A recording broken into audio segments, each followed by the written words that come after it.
กาบสบายดีพี่น้อง FC ทางฝั่งไทยฝั่งลาวเลยทางต่างประเทศเด้อมื้อนี้กันดีต้อนรับเข้าสู่ช่องสาวไทยสาวลาวเซโน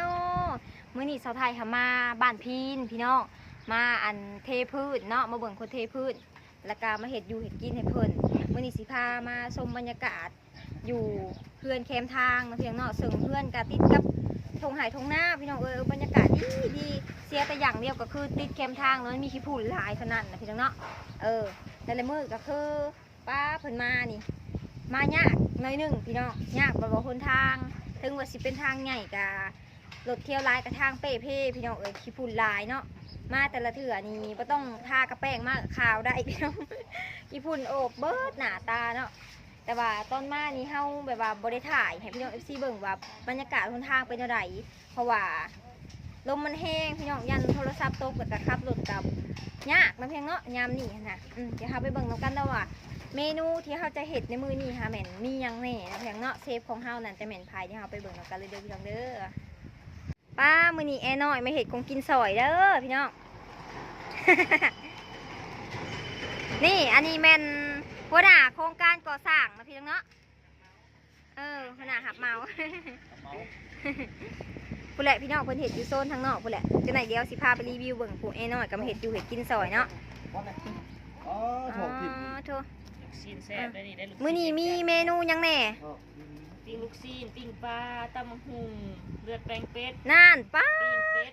เลือดแป้งเป็ดอีพี่น้องคักมื้อนี้ที่ว่ามามื้อนี้บ่แม่นยังมากินอย่างเดียวเลยเดี๋ยวเชฟลงมือเองอันนี้ก็เป็นคนน้อยผู้กินขนมอยู่ปุ๊บสะถิ่มมาแล้วเอ้ย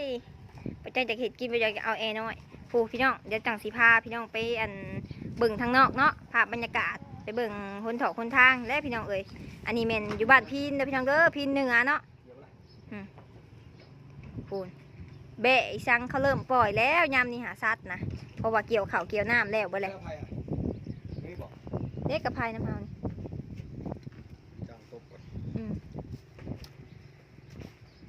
ติดทงไห่ทงหน้าพี่น้อง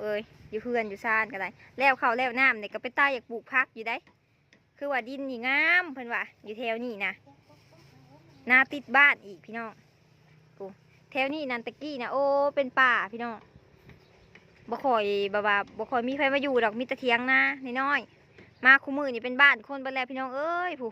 มีแต่เฮือนคนบ่แถวน่ะดิหลังนี่ก็กำลังก่อสร้างมีแต่เฮือนหลังใหญ่ๆงามๆพี่น้องแคมทางบ่นี่นะป้า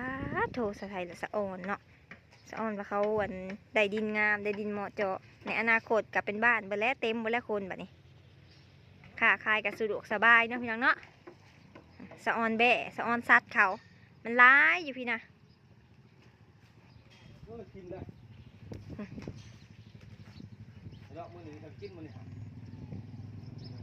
สะออนแบะจับไปเลี้ยงได้เนาะจากโต1 2โตเขาบูฮูดอกตี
ยวสไทยสิพาไป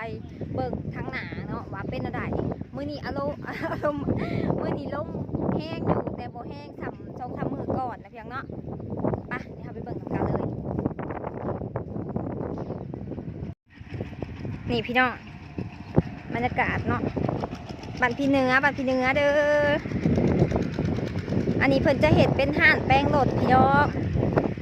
จะสั่งเป็นห่านแป้งรถเนาะ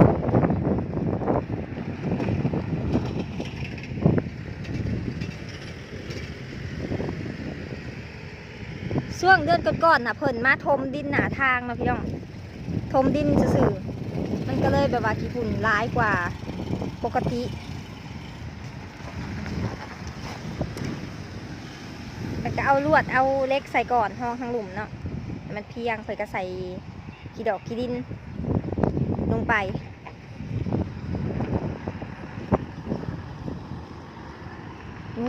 ขี้ฝุ่นอันนี้ก็คือสั่งของเฮาเนาะสั่งใหญ่สั่งหับเมาเลย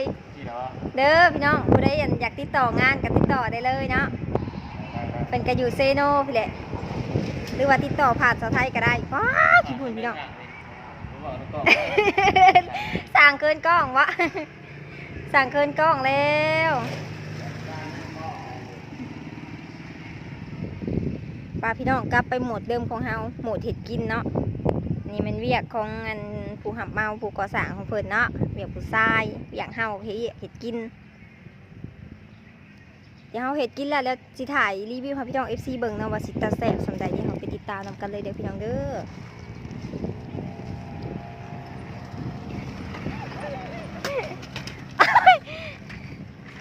ตอนนี้ก็ประมาณ 11 โมงยังแล้วเนาะทุกคนจะถ่ายกระเด็ดในหมากกระทินไว้นี่เอาไว้ใส่ส้มตำมะหุ่งก็ไปเอาอยู่หน้าแล้วเนาะพี่น้องแม่จะถ่ายเก็บให้หน่อยบ้าใหญ่ๆเลยเมนูของเฮามื้อนี้ค่ะมีหลายอย่างขนาดพี่น้องแต่ว่าสาวไทยเองกับโบฮานจะก็อันเดี๋ยวว่าโบกล้าขาเป็ดนะพี่น้องเนาะเพราะว่ามื้อนี้เพิ่นสิมีเมนูเลือดแป้งเป็ดปิ้งเป็ดแล้วก็ปิ้งลูกชิ้นฮอนดอกแล้วก็ตำมะฮุ่งแล้วก็ปิ้งปลานะพี่น้องเนาะหาอย่าง6อย่างผู้ใดพี่น้องเอ้ยเฮ็ดคนเดียวก็บ่ไหวเนาะเดี๋ยวให้หัวหน้ากรรมกรเพิ่นมาเฮ็ดซอย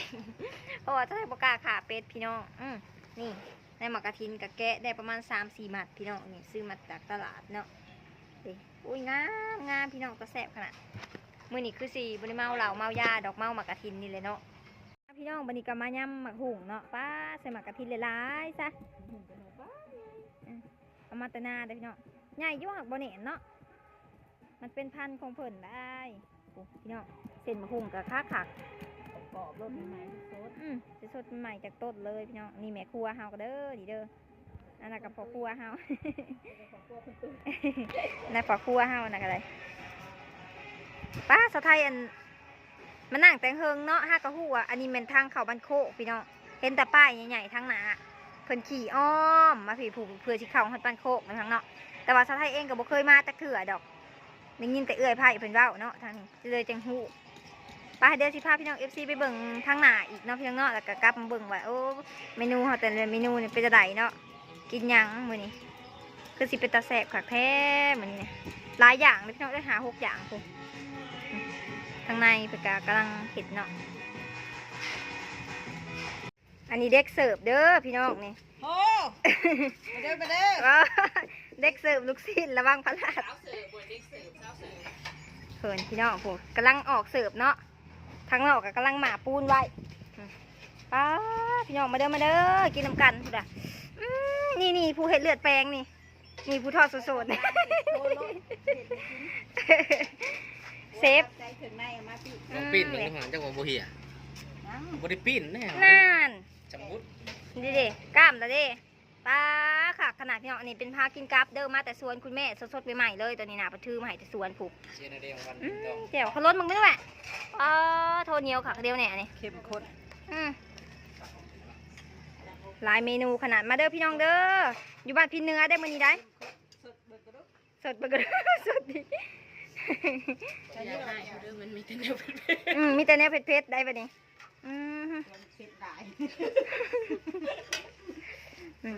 อันนี้ก็แมนเซฟอันปูเห็ดแจ่วเห็ดลูกซีนพี่น้องเมนูของไผ่ของมันได้เลยไหม ป้าตัว เป็นงานวันเกิด ต้มอีกอยาก โอ้พี่น้องโอ้อันนี้ต้มสดน้ำมันฮ้อนอากาศหนาวๆไปสิผมมาเด้อผู้ใดอยากนำสาวไทยเนาะขนาดถ่ายก็ยังน้ำลายย่อยแล้วนะอยากแห้งแล้วเนี่ยแซ่บเป็นตาแซ่บขนาดไปเดี๋ยวไปเบิ่งข้างหน้าแล้วพี่น้องเนาะตอนนี้กะเขากำลังเอาปูนลงอ้าวลืมตามมาหุ่งอยู่ใกล้หมู่โพดนี่พี่น้องเห็นเขียวไปเชียร์โบเมนซิโบเพชเด้อสุดยอดความเพชรความนัวพี่น้องเอ้ยผู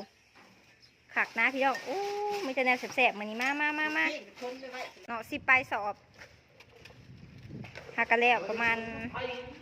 มาณ60%เลยตอนนี้นะเด็กยังน้อยหนึ่งประมาณ4 โมงตอนแรงแล้วพี่น้องเหตุงานเป็นทีมขนาดมือเดียวกันแล้วพี่น้องบ่ยากตอนนี้เนาะมีแต่คนกันเองทั้งนั้นเลยเอิญใส่เอิญหาได้เด้อพี่น้องเด้อนี่นะ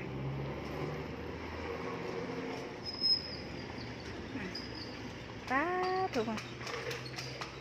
กี่ฝุ่นกระลายเติบคุกยาวๆพี่น้องเอ้ยดีเด้อพี่น้องเด้อผมของกินลวงลายไฟมากสาวเสิร์ฟเขาก็อยู่ในเจนะสาวเสิร์ฟเซฟกับ2 คนมาพี่น้องมีแต่แนวแซ่บใส่บ่าวสุกบรรณาแซ่บบอของกินพี่น้องเอ้ยสำหรับคลิปนี้ก็ขอลาพี่น้อง FC ไปก่อนเด้อพี่น้องเด้อขอกินข้าวก่อนผู้ใดอยากมาสอนวิธีสอนงานก็มาได้เด้อพี่น้องเด้อยินดีต้อนรับเนาะอันถ้าที่ตามตอนต่อไปพี่น้องว่าจะไทยสิพาไปทางใดเนี่ยเนาะอย่าลืมกดไลค์กดแชร์กด Subscribe เด้อพี่น้องเด้อมื้อนี้ขอลาไปก่อนบ๊ายบาย